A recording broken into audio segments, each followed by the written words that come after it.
Let's get the comment.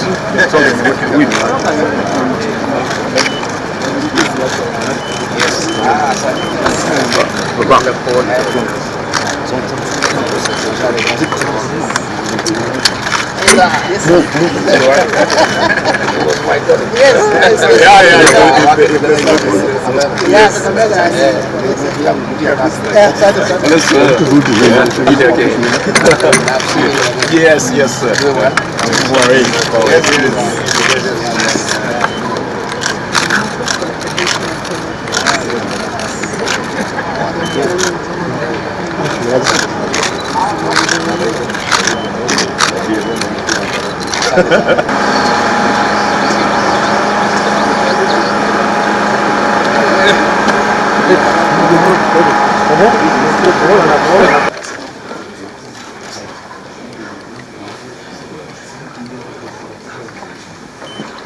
Yes, sir. Actually, this time, we very appreciate it.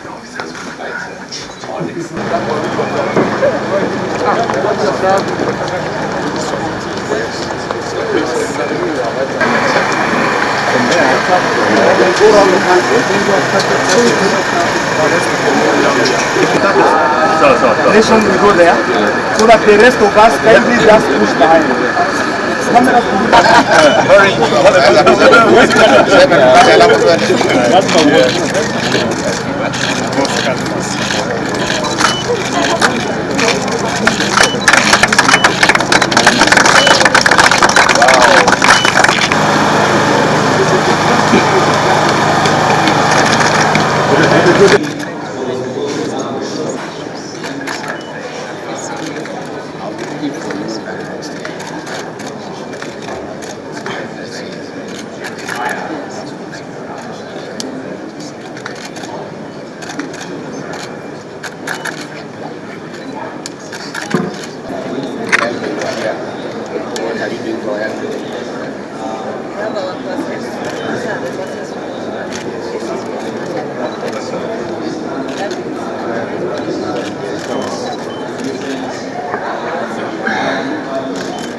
One thing this year, at the moment, we've taken a lot of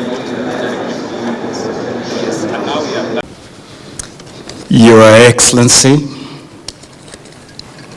Deputy President of the Republic of Kenya, the Honorable Rigathi Gachagua, my brother PSS, PS Labour, Godfrey Karuka, PS Sports and the Arts,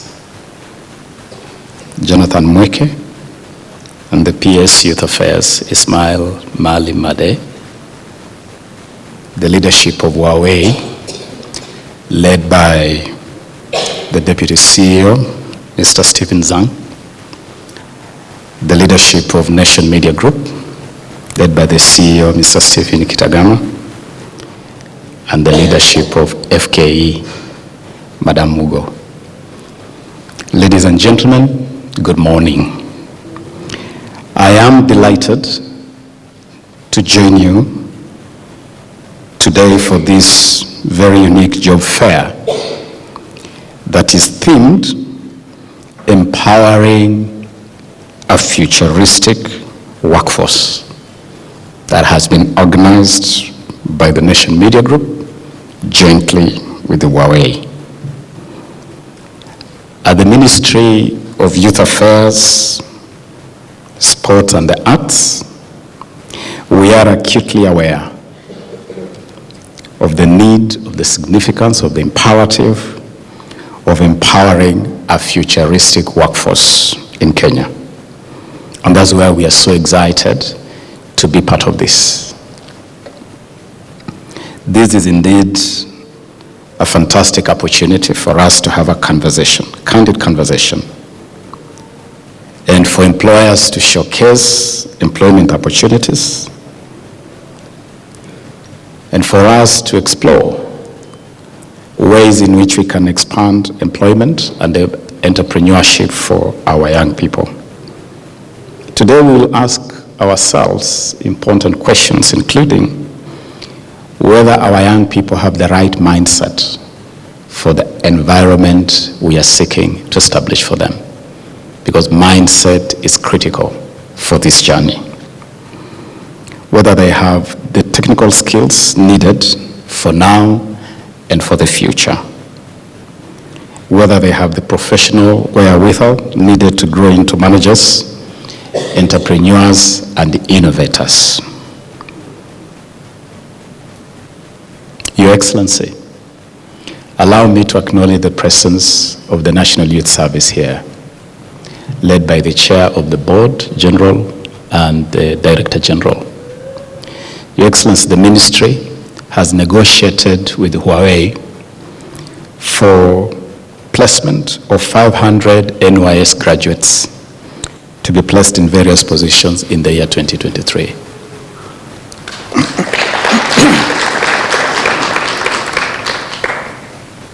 Your Excellency, the NYS is a pride of our nation in terms of forging a force of young people that is disciplined, that is focused, and also technically competent through the programs that the NYS has run since 1964. And I have no doubt that this cohort of 500 young people will be a good example of just what NYS can deliver, what NYS is made of. And I have no doubt, Huawei, that with this 500, you'll be running back to NYS for more.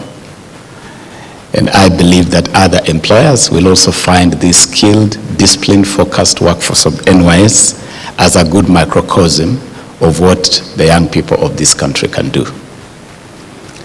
I also want to acknowledge Huawei for the very unique project they call the Huawei DigiTruck, which Your Excellency have had occasion to visit, and you have had occasion to listen to people from Lolongo and other parts of the city and the country, and they have given testimony of how useful they are finding that DigiTruck, which has already traversed over 25 counties.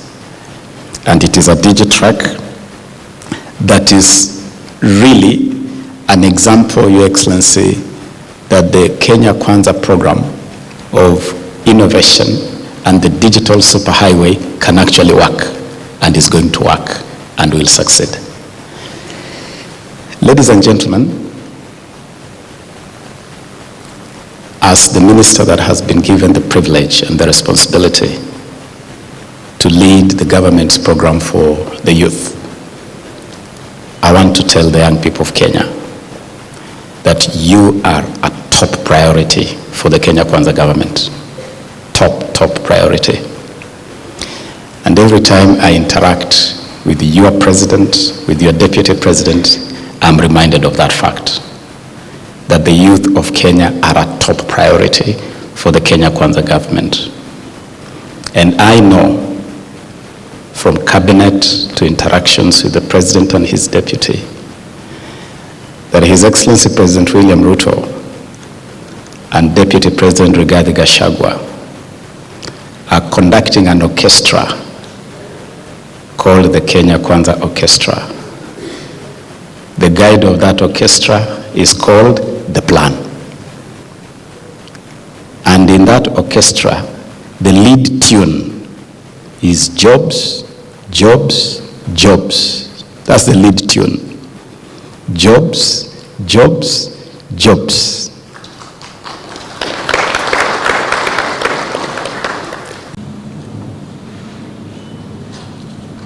Representatives of employers, the Huawei CEO, our young people, distinguished guests, ladies and gentlemen. I'm pleased to join you this morning on the official opening of the Nation Hawaii Job Fair 2022, whose aim is to drive policy discussion on employment with special focus on the youth, technology, and innovation. I address this gathering when hundreds of youth are graduating from our universities, technical and training institutions across the country. Currently, more than 900,000 youths leave tertiary institutions into an environment full of opportunities for those who also have the requisite skills matching the job demands.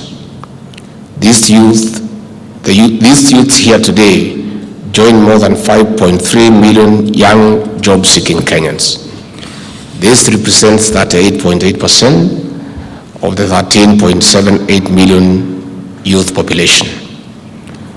While there may be limited opportunities, research has over the years shown that more than half of the graduates from our institutions meets the requisite skills for the job market. This is why this job fair is an important link between job seekers, current job creators, and potential employers or incubators of ideas. Ladies and gentlemen, as a government, we are alive to the concerns raised on the skills gap out of the estimated 900,000 graduates entering the labor market every year. That is why President William Ruto established a State Department for Labor and Skills Development to work with other ministries, departments, and agencies, as well as the private sector to address this concern. Similarly, we are addressing our education system with the future of work in mind. Dear young people, the government remains steadfast to invest in the digital technology as a sure path to a job creation agenda as promised. By the year 2030, research has shown that over 230 million new jobs will be created in sub-Saharan Africa. However, these jobs require ICT skills. It is also important to note that an estimated $130 million investment opportunity lies in digital skills cultivation in Africa. During this period, 50 to 55% of jobs in Kenya will depend on digital skills, and this is an open check to you, our young people. This partnership to train 10,000 Kenyans a year will strengthen digital skills for online jobs. Ladies and gentlemen, our young people, today we also celebrate the 3rd anniversary of the Hawaii Digital Track in Kenya. The initiative has reached 28 counties, providing intense face-to-face training for over 2,500 Kenyans. It complements our work with international tech-based companies like Google, Meta, and others, as well as renowned institutions like Arizona State University. In this regard, we seek to cross-pollinate, incubate, and hatch ideas into successful startups. I appreciate Hawaii for investing in Kenya for almost 25 years now. Ladies and gentlemen, finally, I appreciate the efforts of the private sector in driving our economic growth and remaining true to Kenya. The key outcomes of this fair will open jobs, opportunities, sharing ideas and experiences, as well as driving us into the job creation discourse. I'm hopeful that this discussion will shape our development policy. To the youth, good education makes you a good employee, but good skills make you the best employer. It is now my pleasure to declare the Nation Hawaii 2022 Job Fair officially open. The CS has said the importance of the NYS. You are preaching to a bishop. I am a graduate of NYS. We were there in 1985 at Gilgil for a basic training course. And it's a wonderful service. And I'm so happy that Hawaii has agreed to tap from the skills available in NYS with a background of people who are disciplined. A combination of skills and discipline, you can't go wrong. You can't go wrong. You know, and I'm happy with the good work the NY is doing under the Director Matina Sakwa, who is a friend of mine. We were together, and the General. Hata mimi ni mtu ya uniform. So you are doing a good job, and you continue, and we encourage other employers to tap from the NYS. Going forward, the unemployment crisis in this country is a time bomb. And therefore, any investor, any entrepreneur, any organization that has a program that will create an extra job is our natural partner and friend. And therefore wish to celebrate way for the good job that you are doing. You are our friends, you are our partners. We'll be available to you at all times to discuss job creation. We are called away. Anything that creates jobs is a priority for the Ruto administration. And therefore, I want to say how delighted I am to have had the opportunity to come and witness a conversation around job creation. And I says, I agree with you. You are spot on. The Kenya Kwanza administration is about jobs, jobs, jobs, and our whole conversation surrounds creation of employment. When I got this invitation, among so many of the invitations that I receive daily to attend various functions across the country, I did not even read the first paragraph. In the second sentence, it was clear that this function is about job creation. I did not even read the rest of the invitation because it is not necessary. Where jobs are being created is where President William Ruto and I will be.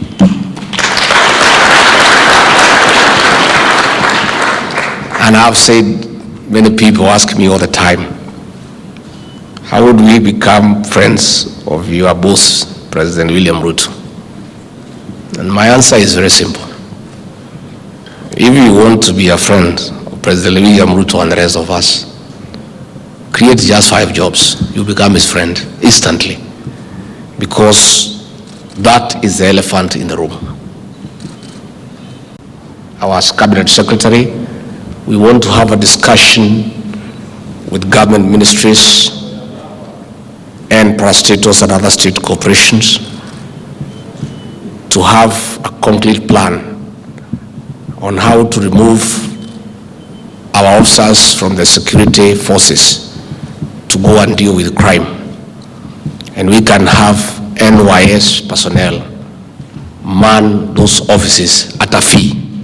They shouldn't be free, so that we can create a revolving fund to train more people. That is a conversation that we want to have. That we don't want our officers from the National Police Service. We want them to go and fight bandits. We want them to go and fight criminals. We want them to go and deal with the eradication of crime. And the NYS personnel, because they are disciplined, they can do most of the work in terms of controlling people coming in and out of buildings. But we want to have a conversation about payment. We don't want them to offer a free service, so that that money can be invested within the service to train more people and give people more skills. So that is a conversation that we have. It has been there, but nobody has really followed it up properly so that it becomes an official government policy. And that is something that we intend to do from there. So I really want to say thank you very much. We are very excited. I hope the young people out there who are looking very hopeful will go home with something to celebrate for Christmas. So with those very many remarks, may I take this opportunity to wish you a Merry Christmas and Happy New Year. Thank you very much. Ndugu yangu kwani hizi app za loans natakaje ndio anipe loan? Sasa nikuulize ndugu yangu, unataka kufanya nini yodo? Nataka ku expand business, nitaweka gari nyingine. Oh, sasa bro, acha nikueleze. Kuna app inaitwa VIP. Unaona sasa, ukiwa na hii app, ni app yenye inakusaidia kumanage busy yako. Sasa wewe kama mse wa taxi, ukimanage transactions zako through VIP for the next 3 months, unaweza get access to loan. Salai. Na pia kulingana na design yenye unakopa na unalipa hiyo loan, wanaweza kupatia pia access to a better handsome amount ya loan. Unanipata ndugu yangu? Nakupata. Hiyo kwanza iko verified. Kabisa, download VIP leo na expand business yako in the next 3 months, au sio? Kabisa bana, hata niweke sahi.